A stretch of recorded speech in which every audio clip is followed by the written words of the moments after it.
Hi hello, എന്തൊക്കെയുണ്ട് വിശേഷങ്ങൾ? എൻ്റെ കുറച്ച് വിശേഷങ്ങൾ ഞാൻ പറയാം കേട്ടോ. അപ്പോൾ നമ്മൾ ഒത്തിരി നാളുകൊണ്ടേ നമ്മൾ കൊല്ലൂർ മൂകാംബിക ക്ഷേത്രത്തിൽ പോകണമെന്ന് വിചാരിച്ചിരിക്കുമായിരുന്നു. ഞാൻ ആദ്യമായിട്ടാണ് പോകുന്നത്, പോയിട്ടേ ഇല്ല.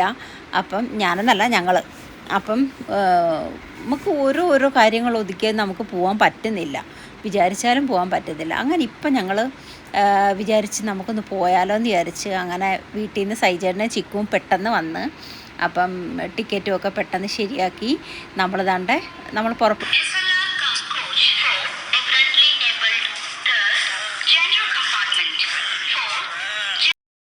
എറണാകുളത്ത് നിന്ന് എടുക്കുന്ന ട്രെയിനായിരുന്നേ. അപ്പോൾ 5 മണിക്ക് വെളുപ്പിനെ അങ്ങനെ ഞങ്ങൾ 4:15 നമ്മൾ ഇവിടുന്ന് ഇറങ്ങി നമ്മൾ ട്രെയിനിൽ കയറി. നമ്മളെല്ലാവരും ഒരു കമ്പാർട്ട്മെൻറ്റിലായിരുന്നു. ഇവിടെ ചെറിയ മഴയൊക്കെ ഉണ്ടായിരുന്നു കേട്ടോ നമ്മൾ പോകുന്ന സമയത്ത്.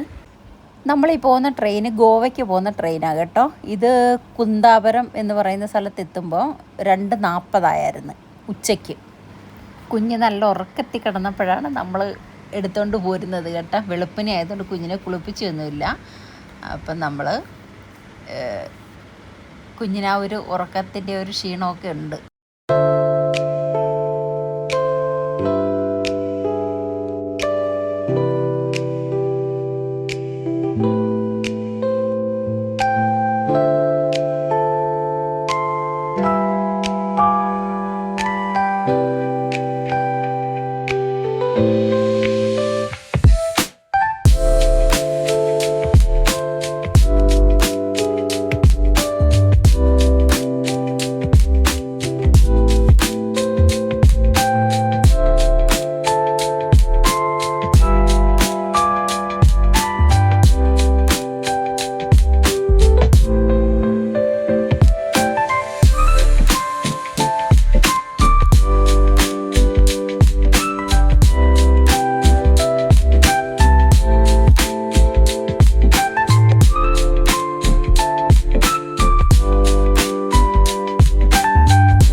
അങ്ങനെ നമ്മൾ കുന്താപുര എന്നുള്ള സ്റ്റേഷനിൽ നമ്മൾ ഇറങ്ങി. നമുക്ക് അവിടെയാണ് ടിക്കറ്റ് കിട്ടിയത്. നമ്മൾ അവിടെ ഇറങ്ങിയിട്ട് നമ്മളിനി ടാക്സി പിടിച്ച് അമ്പലത്തിലേക്ക് പോവുക കേട്ടോ.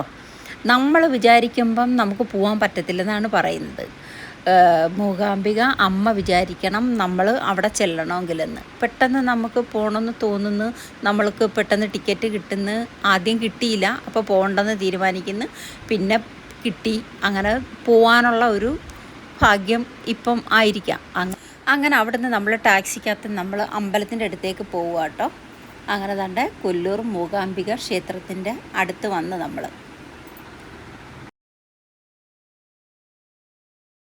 അത് കഴിഞ്ഞിട്ട് നമ്മൾ റൂമിനായിട്ട് നമുക്ക് അവിടെ ഒന്നും അറിയത്തില്ലല്ലോ. അങ്ങനെ നമ്മൾ ക്ഷേത്രത്തിൻ്റെ ഫ്രണ്ടിലാക്കി ആയിട്ട് തന്നെ നമുക്കൊരു റൂം കിട്ടി. ഒരു ഹാളാണ് നമുക്ക് കിട്ടിയത്. 4 ബെഡോട് കൂടിയ ഒരു ഹാള്, വലിയൊരു ഹാളായിരുന്നു. TV AC എല്ലാം ഉണ്ടായിരുന്നു. അങ്ങനെ നമ്മൾ റൂമിൽ ചെന്ന് കുറച്ച് നേരം റെസ്റ്റ് എടുത്ത് ഫുഡൊക്കെ കഴിച്ചിട്ട് നമ്മൾ കുളിച്ച് റെഡിയായി. വൈകിട്ട് അമ്പലത്തിൽ കയറാനായിട്ടുള്ള പരിപാടിയായിരുന്നു. അപ്പോൾ ദാണ്ട് നമ്മുടെ പ്രാർത്ഥന മോള് കുളിച്ച് റെഡിയായി പൂവൊക്കെ വെച്ചിരിക്കുന്നുണ്ടോ. വൈകിട്ട് അമ്പലത്തിൽ കയറാനായിട്ടോ ഞങ്ങളെല്ലാവരും റെഡിയാവുക. സൈജേട്ടൻ്റെ മോളും റെഡിയായി കഴിഞ്ഞു. ഇനി നമുക്ക് അമ്പലത്തിൽ തൊഴുതിട്ട് വരാം കേട്ടോ. കുന്താപുരത്ത് നിന്ന് നമ്മൾ ടാക്സിക്കകത്ത് കയറി അമ്പലത്തിൻ്റെ അടുത്ത് വരെ പോകുമ്പോൾ നമ്മൾ കാണുന്ന കാഴ്ചയെന്ന് വെച്ചാൽ അപ്പുറം ഇപ്പുറം ഭയങ്കര കാടിൻ്റെ നടുക്കൂടെ ഒരു റോഡ്, അതും ഭയങ്കര മോശപ്പെട്ട റോഡ്. അങ്ങനെ അതിലേ കൂടാണ് നമ്മൾ പോയത്. പിന്നെ വന്യമൃഗങ്ങളുടെ ഉണ്ടെന്നൊക്കെ ഇങ്ങനെ ബോർഡുകൾ പലയിടത്തും വെച്ചേക്കും. നമ്മളെടുത്ത റൂമിൻ്റെ തൊട്ടടുത്ത് തന്നെയായിരുന്നു അമ്പലം. അങ്ങനെ ഞങ്ങൾ നല്ല വൃത്തിയായിട്ട് കയറി കണ്ട് തൊഴുത്. വൈകുന്നേരത്ത് ഒരു തിരക്കും ഇല്ല. അങ്ങനെ നമ്മൾ ഇതാണ്ട് താമരമുട്ട് വിടർത്തിയ താലമൊക്കെ മേടിച്ചിട്ട് നമ്മൾ അമ്പലത്തിനകത്തേക്ക് പോവുക കേട്ടോ. വെള്ളിയാഴ്ച വൈകിട്ട് ഒരു 6 മണി കഴിഞ്ഞപ്പോഴാണ് നമ്മൾ അമ്പലത്തിലേക്ക് പോകുന്നത്. അപ്പം പിന്നെ വരിയൊന്നുമില്ലായിരുന്നു. നമ്മൾ ഡയറക്റ്റ് അങ്ങ് അമ്പലത്തിലോട്ട് അങ്ങ് കയറുമായിരുന്നു. നമ്മൾ നല്ല വൃത്തിയായിട്ട് കണ്ട് തൊഴുത് നമ്മൾ അവിടുത്തെ പരിപാടിയൊക്കെ കണ്ട് ഡാൻസ് പ്രോഗ്രാം, അമ്പലത്തിലെ പ്രസാദം ലഡുവാണ് കേട്ടോ. പിന്നെ നമുക്ക് പൂജിച്ച ഈ സിന്ദൂരം തന്ന്. അപ്പോൾ അതുമൊക്കെ മേടിച്ച് നമ്മൾ നെയ്വിളക്കൊക്കെ കത്തിച്ച് അത് കഴിഞ്ഞ് നമ്മൾ റൂമിലേക്ക് പോയി. ഞാൻ ഈ വീഡിയോ 2ആയിട്ടാണ് ഇടുന്നത് കേട്ടോ, ഒരുപാട് വലുതായിപ്പോവും. അതുകൊണ്ട് എല്ലാവരും ലൈക്ക് ചെയ്യണം, സബ്സ്ക്രൈബ് ചെയ്യണം, ഷെയർ ചെയ്യണം. അടുത്ത വീഡിയോയിൽ കാണാം കേട്ടോ. ബായ്.